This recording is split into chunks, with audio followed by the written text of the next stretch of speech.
এই শোনো শোনো শোনো শোনো, এই জীবনে অনেক রিলস দেখছো, আজকে কাজের ভিডিও দেখো একটা।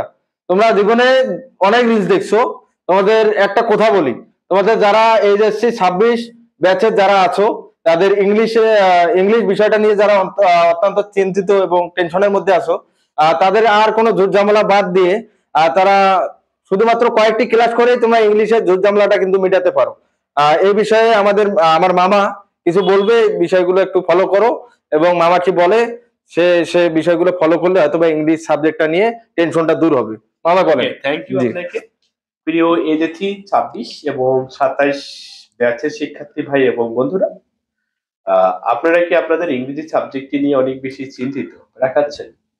2016 সাল থেকে 2025 পর্যন্ত বোর্ড কোশ্চেন গুলো সমাধান করার ক্ষেত্রে আপনারা কি সঠিক মেন্টর খুঁজে পাচ্ছেন না, সঠিক গাইডলাইন খুঁজে পাচ্ছেন না, তাহলে আপনাদের জন্য আস্থার জায়গা হতে পারে ইংরেজি।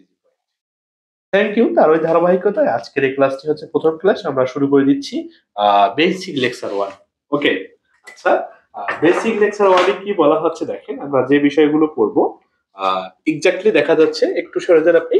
কি বলছে? বি ভার্ব, ডু ভার্ব, এরপরে have verb, modal verb, singular auxiliary verb, plural auxiliary verb. কেমন?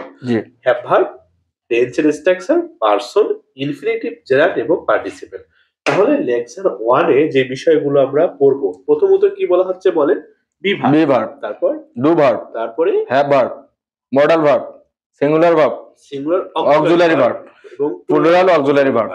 এরপরে হ্যাভ ভার্বের পরে আজীবন ভার্বের ভিত্তি ফর্ম ব্যবহৃত হয়। কেমন? এরপর হচ্ছে টেন্সের স্ট্রাকচার। জি।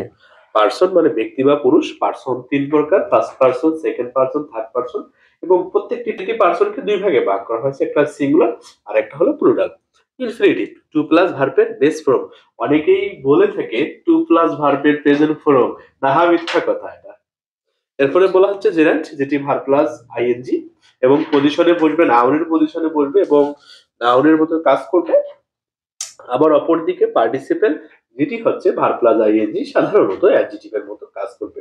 ওকে, আপনি কি বুঝছেন তাহলে যে বেসিক লেকচার 1 এর যে বিষয়গুলো আমরা কভার করাবো, যেন তাদের পরবর্তী বোর্ড কোশ্চেন গুলো পড়তে এবং সমাধান করতে কোনো সমস্যা না হয়, এর জন্য আমাদের বেসিক লেকচার 1 গুলো এগুলো আলোচনা করা হবে। কেমন?